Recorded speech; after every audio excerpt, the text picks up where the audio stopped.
Hello বন্ধুরা, আমার ছোট্টখাটো mini ব্লগে সবাইকে অনেক অনেক অনেক স্বাগত।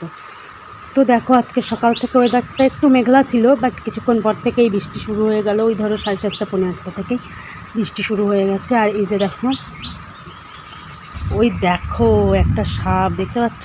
জানি দেখতে পাচ্ছ না, কাছে না গেলে দেখাতেও পারবো না। ওই দেখো, এই যে দেখো, এই যে আমাদের বাঁশের ব্রিজটার উপরে এই যে সম্ভবত জলদোরা সাপ হবে, আমি তো অত চিনি না। তো দেখো, এই যে ব্রিজটা থেকে ওই যে নেমে যাচ্ছে। দেখো ড্রেন পুরো ভরে গেছে জলে, ড্রেনের পুরো উপর দিয়ে জল গড়াচ্ছে। এই যে এই দিকটা দিয়ে দেখো মাঠ দিয়ে নেমে গেছে, আর আমাদের এই দিকটা দিয়েও জল নেমেছে। এই দিকটা যেহেতু নিচু, আর আমাদের বাড়ির এই সাইডটায় দেখো জল জমে গেছে। এইখানটায় পুরোপুরিভাবে জল জমে গেছে, মানে ড্রেন ভর্তি হয়ে এদিক দিয়েও জল নেমে যাচ্ছে। মানে বুঝতে পারছো কী পরিমাণে বৃষ্টি হয়েছে আজকে।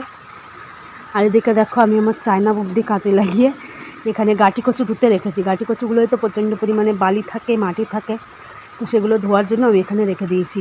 বৃষ্টির জলে এগুলো ধোয়া হয়ে যাবে।